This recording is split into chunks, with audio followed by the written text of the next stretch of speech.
Hi guys, Jay Smith here, welcome to AskGolfNut channel and welcome to Wilson Dynapower LS driver. Their new driver for 2025, the low spin option. I've already done the Max, the titanium version, and I've already done the carbon, their carbon version, which is already quite low spinning. This is the full-on low spin head. This looks like a softball. It looks like a big round blob and then someone's just basically cut the end. It is a really unique, interesting shape to a driver. It's just round.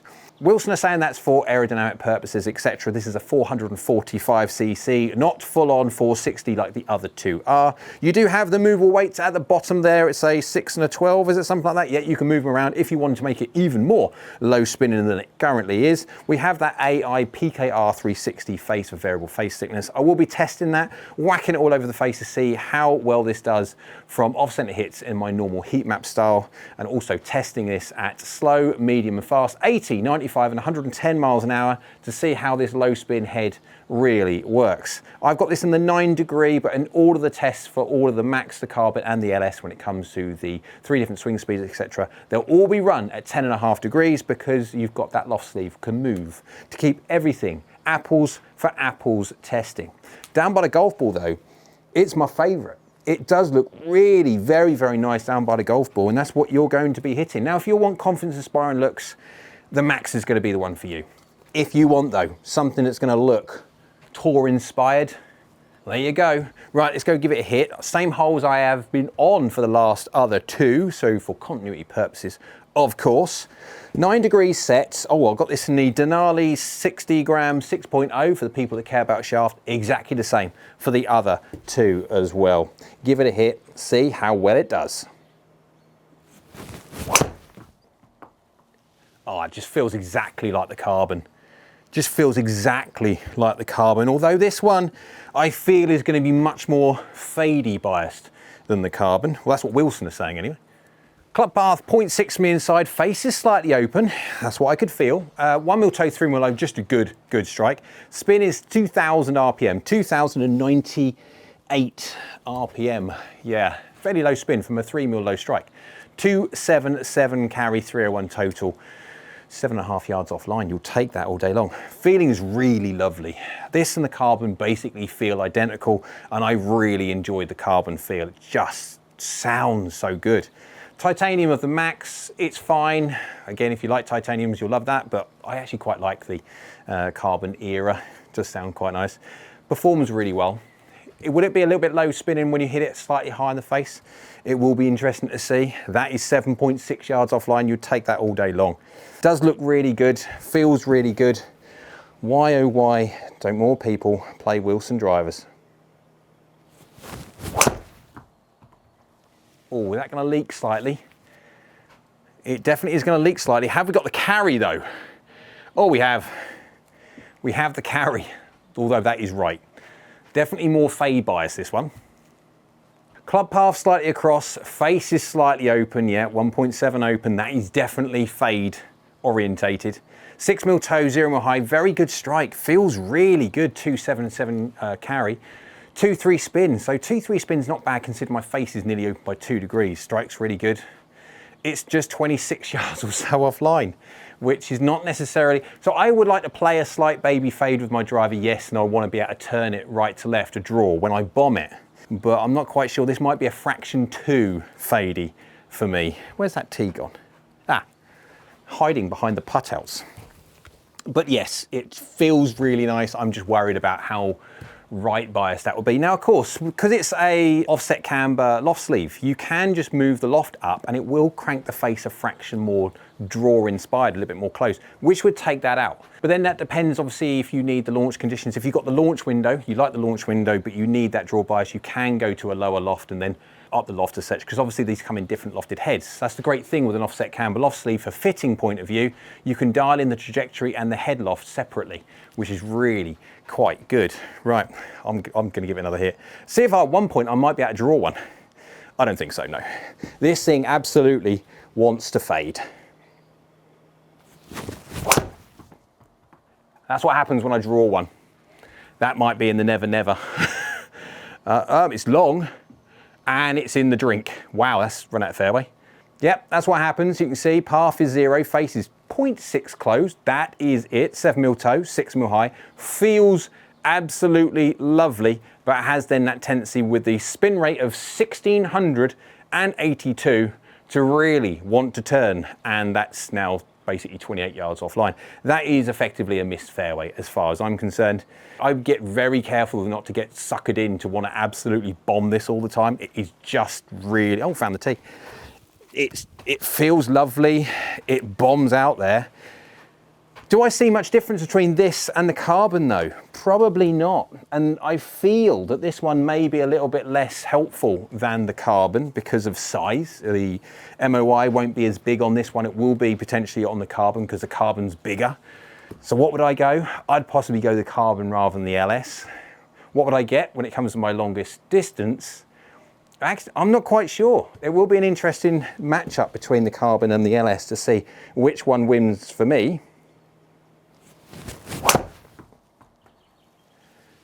Back to normal, back to fade. But that is long. It's like really good. I like these drivers from Wilson, I really do. Club path and facer path, again, very 0-0, but slightly open, just leaving it to do what it wants to do. Fade, 14 yards right, but pretty good. 6mm toe, 5mm high, just exactly where I, within reason, want to hit. Just feels so good. 2000 spin, launching 15 degrees, 208 yards of carry. Just working well. I'm really struggling to pick any holes in Wilson this year.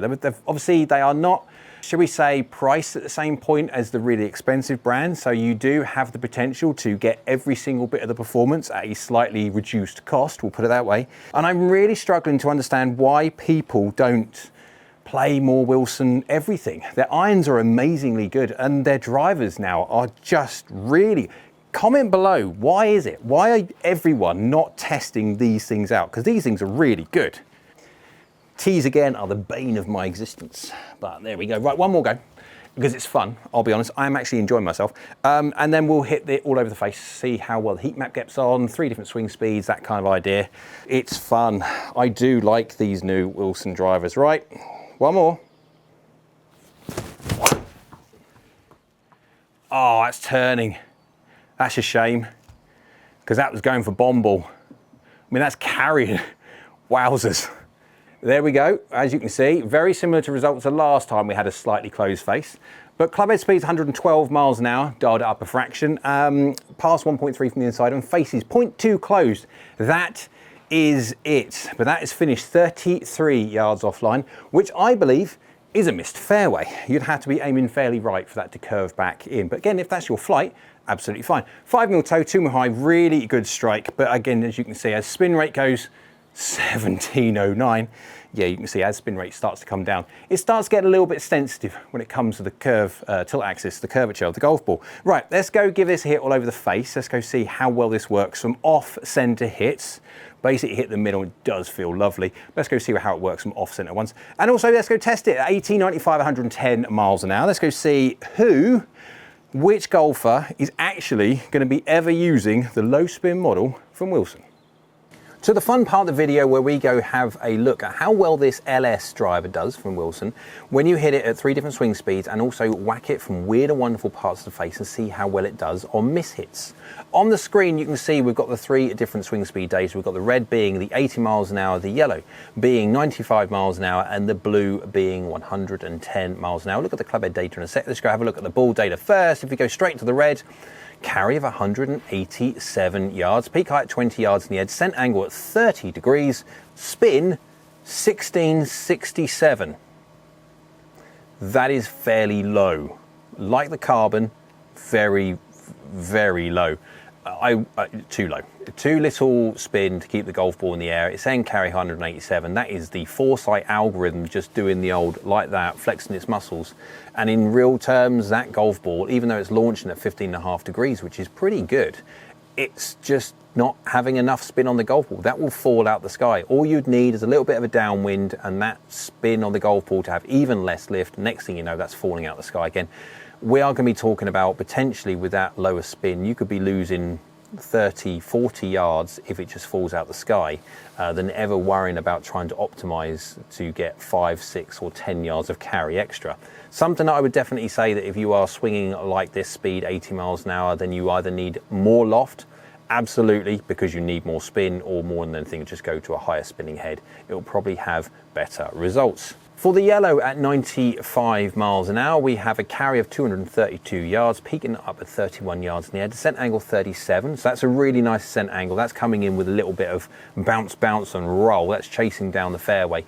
I like to see a decent shallow descent angle to obviously maximise distance as well as carry, but we've got a spin now of nearly 2,100. Now 2,100 is much better than 1667 that we saw on the 80 miles an hour. It's still fractionally baseline low because it just doesn't give the golfer enough wiggle room to, if they have a strike slightly high in the face and you get a little bit of vertical gearing, just doesn't give them the opportunity to have that little bit of flexibility in there. That will start gearing down low again and potentially fall out the sky, and that's not something we want. So I'd like for them to have a slightly higher baseline spin number, and for that 2,000 RPM to be that slightly higher on the face one, because it's still going to have enough spin to keep the golf ball in the air, and you're still going to have a decent distance attached to it. If you go full on 110 miles an hour, the blue, you've got a carry now at 275 yards, peaking up at 39 yards in the air, descent angle 41.5 degrees, which is a fraction too steep. I like seeing something going in around about 40 or 39 if possible, but spin now is at 2,423. Now 2,423 as a baseline spin number is a fraction too high. I like to see mine around about the 2,200. Why? Because if I make a mistake and hit it slightly high on the face and I get a bit of vertical gearing, it gives me a bit of wiggle room that I don't have that golf ball go too knuckly and potentially fall out of the sky. Remember, obviously spin is your friend as well. Having the right optimum amount is important, but if you chase the low spin number too much, you can quite easily find that if you hit one as a miss hit slightly high in the face and you drop 3, 4 or so 100 RPM, especially if you've got your spin number at a dangerously low level to start with on your baseline, you can cost yourself 40 yards worrying about an extra 10. If you want to have a look at the club head data, you've got 8.5, 95 and 110, so within half a mile an hour, perfect, the 15 mile an hour jumps. We've got attack angle within 0.4 of a degree, club path within a degree, not even that, face to path within 0.6 of a degree, and loft within, what's that, 0.4 of a degree. So the only thing I would say would be on the 110 miles an hour had a propensity for some reason to want to hit it slightly toey. You've got 1 mil hill, 4 mil high, 2 mil hill, 4 mil high, and then 8 mil toe. So I was about 8 mil, 9 mil or so away from the average of the other two, so just had a want to hit it off the toe. If you are someone who prefers the visual representation rather than the tabular data, I've got the ball and club compare on the screen for you to pause and have a look at your leisure. Basically, that's just the understanding of what we've just been speaking about, but in a visual representation. Some people learn that way much better than just streams of tabular data. You can see that weird blue mark with the other two on top of each other. For some reason, I just want to hit the LS slightly more toey for that data set. This is the point of where we have a look at how well the Wilson Dynapower LS driver gets on when you hit it all over the face. You don't just hit out the middle, and you see some interesting shots to see how well it does. Retaining ball speed across the face, yes, but more importantly, retaining distance, because that by far is the most thing. If you have a look at the graphic on the screen, you can see that is the efficiency map for the LS, and that is a boatload of green. That is very, very good. And so it is not uncommon at all to see a very nice green blob right down the bottom, even close to where you would have to top it, because of the fact of the roll and bulge. This is the problem about using efficiency maps on drivers. Manufacturers will go on a lot about the fact that they're retaining ball speed across the face, the most fastest part of the face, blah, blah, blah. And yes, they are right. However, on a driver, different to an iron's a flat face, a driver has got roll and bulge, it's got a curved face, so you have to measure it differently. On an iron with a flat face, you can measure efficiency of all parts of the face, because that is directly proportional to the distance that it goes and the control of the distance that it goes. On a driver, because you've got that curved face, you have got a certain amount of gear effect and vertical change of launch angles, etc., and spin rates that can have a massive effect on the distance that it hits, not the ball speed that comes off the face, but the overall distance that it maintains. And so we have a distance factor map, and on the screen you can see the distance factor map for the LS. You can see just how good this golf club is off the toe. off of the middle and it just fractionally heely, you're absolutely fine. You're not going to lose much distance whatsoever. As soon as you start going heel bias on this golf club does not like it. Whether the normal Max and a little bit like the Carbon as well, but the Carbon's a little bit more forgiving than this one. This one is absolutely hit me off the toe. I love being hit off the toe. I get my most distance off the toe, in and around middle and toe. Yes, please hit me off the toe if you can do. Did I mention that I want to be hit off the toe? It likes it. Heel, not so much. It doesn't take long, doesn't take much of a miss before you start getting into the red. And guys, obviously red is anything 10% or more. And when you're hitting a driver that's say 250 yards, 10%, 25 yards, that's a fair, decent distance penalty. So you can see how important it is, not just going by the efficiency maps that you do on a normal iron, because it's got a flat face. On a driver with a curved face, this is how we measure it. We've got to make sure that you measure it properly so you don't just get suckered into the manufacturer's marketing of saying just how fast all the face is. It is, however, it's how much spin and the launch conditions that it imparts on that faster ball speed that is much more important than just retaining ball speed.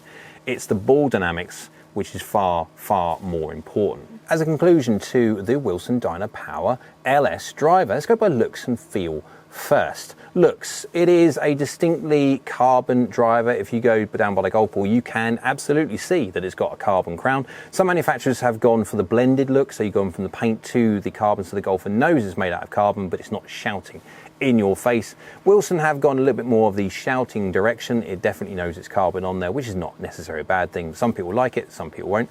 But what this golf club looks lovely is from the sole. When this golf club is in the racks, in the shops, when people have a look at these will have some seriously good shelf appeal. Now, okay, that is all subjective. What one person likes, someone else won't. But I personally think these, on balance, look really quite good. When it comes to feel, these golf clubs absolutely are unmistakably carbon. Both the Carbon and the LS are carbon constructs and they sound exactly like that. The Max is obviously titanium, so you get a little bit more of a higher pitched ting, where these ones feel lovely. If I had to choose between which one was my favorite, I would go the Carbon rather than the LS, but the difference is very, very small. The LS sounds very, very good. When it comes to performance, guys, performance forgiveness, this golf club, the LS, is absolutely going to suit a certain type of golfer, someone who spins the golf ball a little bit too high, absolutely has their strike pattern in middle to high, middle to toe, and even middle to low. You can get away with that side of the golf club quite a lot. You just get penalised a little bit on distance if you are going to go too much out the hill, but generally speaking, guys, most golf clubs, I don't know of any driver who has their green blob right out the heel. I don't know of any that do that. So on balance, it works just extremely, extremely well. I would be worried about the spin profile of this one, especially for the lower swing speed golfers. So if you are a low swing speed golfer, they do this in different options of head. However, if you are still someone who's still a bit low spin, regardless of what kind of loft you are, because this is a low spin head, then they do have the other options in the range to try and get your spin profile up. Hope you liked the video, guys. If you did, go on, hit that like button, thumbs up, hit that one, YouTube like so do I. Down there also is a subscribe button. It's free. It is brilliant for the channel if you could subscribe, so thank you. And next to that one is a bell icon. That's a notification bell. If you click that one, that will let you know next time I upload another video. Hope you're well. We'll see you again soon.